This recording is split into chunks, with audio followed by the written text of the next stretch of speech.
Hello friends, કેમ છો બધા? Welcome to my channel cooking with Riddhi. તો આજે આપણે બનાવી છે મસ્ત ફરાળી સાબુદાણાની ખીચડી. તો તમને ખબર જ છે કે આજથી આપણે જે શ્રાવણ મહિનો કહેવાય, જે શંકર ભગવાનનો મહિનો કહેવાય, એ ચાલુ થઈ ગયો છે. તો હવે બધા રહેતા હોય, વાર ને ઉપવાસ રહેતા હોય, તો એના માટે આપણે મસ્ત બેસ્ટ એવી છે ફરાળી ખીચડી બનાવવાની છે. તો વિડીયોને લાસ્ટ સુધી જોતા રહેજો અને ચેનલને લાઇક, શેર ને સબસ્ક્રાઈબ કરવાનું ભૂલશો નહીં. તો મેં અહીંયા પહેલેથી જ જે આપણા સાબુદાણા હોય છે એ 100 ગ્રામ જેટલા પલાળવા રાખી દીધા છે. તો જોઉં છો હજી સરખા પલળ્યા નથી, તો આપણે અત્યારે થોડીક વાર હજી પલળવા રાખી દેશું. ત્યાં સુધીમાં આપણે બધા જે વેજીટેબલ્સ હોય તે કટ કરી લેશું, જેના માટે બટેટા, મરચાં અને ટમેટાં. તો મેં અહીંયા 2 બટેટા લીધા છે, એકદમ બહુ નાના નહીં, બહુ મોટા નહીં, મીડિયમ સાઇઝના લીધા છે. હવે આપણે તેને નાની નાની કટ કરી લેશું, એકદમ નાની નાની સાઇઝમાં, એટલે જે બટેટા છે એકદમ જલ્દીથી રંધાઈ જાય, એટલે પાકી જાય. જો તમારે પહેલેથી જ બાફેલા બટેટા લેવા હોય તો તમારે અગાઉથી બટેટાને બાફી લેવાના, એટલે જે બટેટા પકાવવાની જરૂર ના પડે, ને એકદમ બાફેલા હોય એટલે તે જલ્દીથી આપણી જે ખીચડી છે એ તૈયાર થઈ જાય. તો આ મુજબ છે નાની નાની સાઇઝમાં કટ કરી લેવાના બટેટા, એટલે તે જલ્દીથી પાકી જાય. અને તે મુજબ આપણે ટમેટાં અને મરચાં પણ કટ કરવાના છે.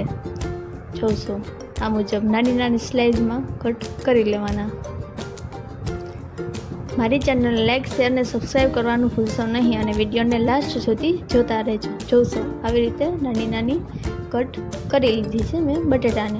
હવે આપણે મરચાં લઈશું. તમારે અહીંયા તીખા મરચાં લેવાના છે. જો તમે બહુ તીખું ન ખાવું હોય તો તમારે એ મુજબ મરચાં લેવાના. મેં અહીંયા 2 થી 3 મરચાં લીધા છે. જોશો આવી રીતે કટ કરી લેવાના. તો આપણા મરચાં અને બટેટા એકદમ મસ્ત કટ થઈ ગયા છે. તો હવે આપણે ટમેટાને કટ કરી લઈશું. મેં અહીંયા એક નાની સાઇઝનું ટમેટું લીધું છે. જો તમારે વધારે બનાવવાની હોય ખીચડી તો તમારે એ મુજબ ટમેટું લેવાનું. હવે આને પણ નાની નાની સાઇઝમાં કટ કરી લેશું, એટલે તે એકદમ સરખી રીતે અને જલ્દીથી પાકી જાય. જો એકદમ આપણે વેજીટેબલને છે એ મોટી સાઇઝમાં કટ કરશું તો તે જલ્દીથી પાકશે નહીં. તો આપણે એ મુજબ નાની નાની સ્લાઇડમાં કટ કરવાના રહેશે. તો આ મુજબ આપણે બટેટા, ટમેટાં અને મરચાંને કટ કરી લઈશું. જોશો ટમેટાને પણ આ મુજબ કટ કરી લીધા છે. તો હવે આપણે બનાવીશું.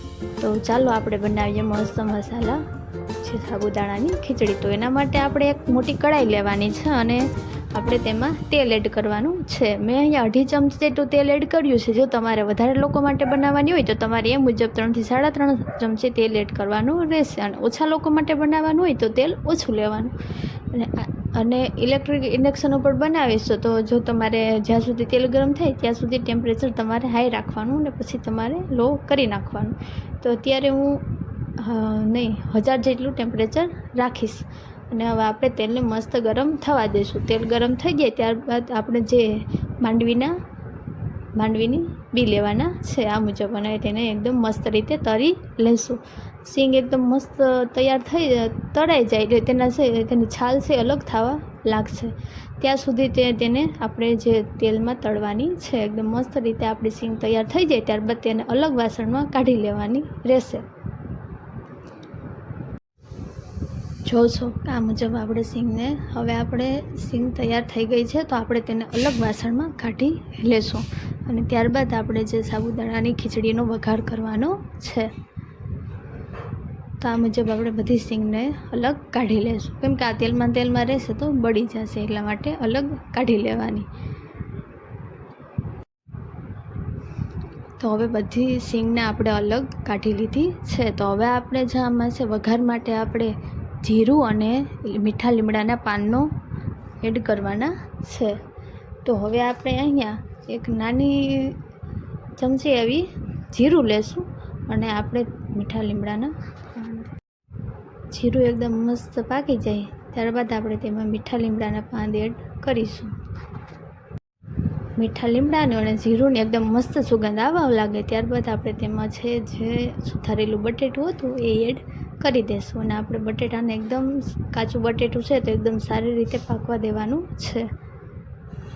તો આ મુજબ મિક્સ કરી લઈશું, અને થોડીક વાર આપણે 2 મિનિટ માટે આપણે બટેટાને છે ને ઢાંકી દઈશું, કઢાઈને ઢાંકી દઈશું, એટલે જે આપણે બટેટું છે એકદમ મસ્ત રીતે પાકી જાય.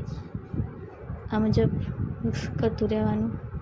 નીચે ચોટે ન જાય તેનું ધ્યાન રાખવાનું.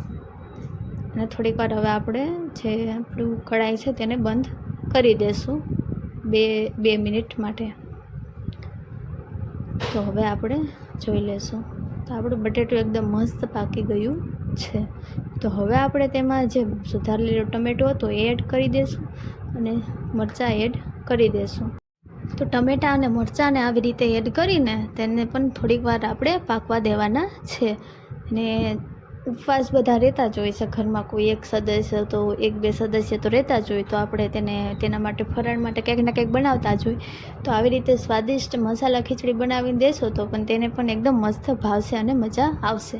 તો અહીંયા મેં મરચાં પણ એડ કરી દીધા છે. હવે તેને સારી રીતે મિક્સ કરી લેશું. જો તમારે અહીંયા જે લાલ મરચું પાવડર હોય તે એડ ના કરવું હોય ને ફક્ત તમારે લીલા મરચાં એડ કરવા હોય તો તમે એ મુજબ પણ બનાવી શકો છો. હવે આપણે બટેટા અને ટમેટાં જે એકદમ મસ્ત પાકી જાય ત્યાં સુધી તેને આપણે તેલમાં રહેવા દઈશું. અને ત્યારબાદ તેમાં જે મસાલા આપણે એડ કરવાના છે. તો હવે આપણે તેમાં સ્વાદ અનુસાર નમક એડ કરી દઈશું. ત્યારબાદ તે થોડીક એવી ચટણી એડ કરી, મેં અહીંયા અડધી ચમચી લાલ ચટણી પાવડર હોય તે એડ કર્યો છે. તમારે જો વધારે તીખું ખાવું હોય તો તમારે એ મુજબ તમારે લાલ ચટણી પાવડર એડ કરવાનો રહેશે.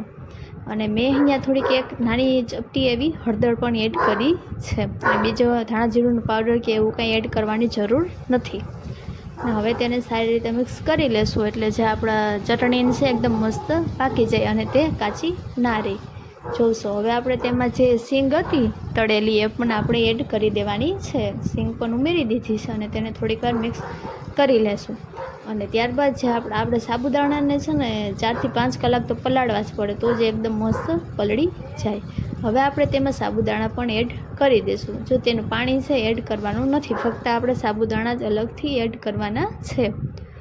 તો આ મુજબ સાબુદાણા પણ એડ કરી લેવાના અને મિક્સ કરી લેવાનું. અને જો તમે ગેસ ઉપર કરતા હોય તો ગેસની ફ્લેમ લો રાખજો, કેમ કે સાબુદાણા છે એ જલ્દીથી નીચે તળિયે ચોંટી જશે કઢાઈમાં, એટલે ગેસની ફ્લેમ લો રાખવાની. અને જોશો મેં અહીંયા જે ઇન્ડક્શનનું પણ ટેમ્પરેચર છે એ લો કરી નાખ્યું છે. હવે આપણે તેમાં વધારે નહીં, ખાલી એક જરાક પાણી એડ કરવાનું છે જેથી આપણા જે સાબુદાણા છે એ તળિયે ચોટે નહીં એટલા માટે.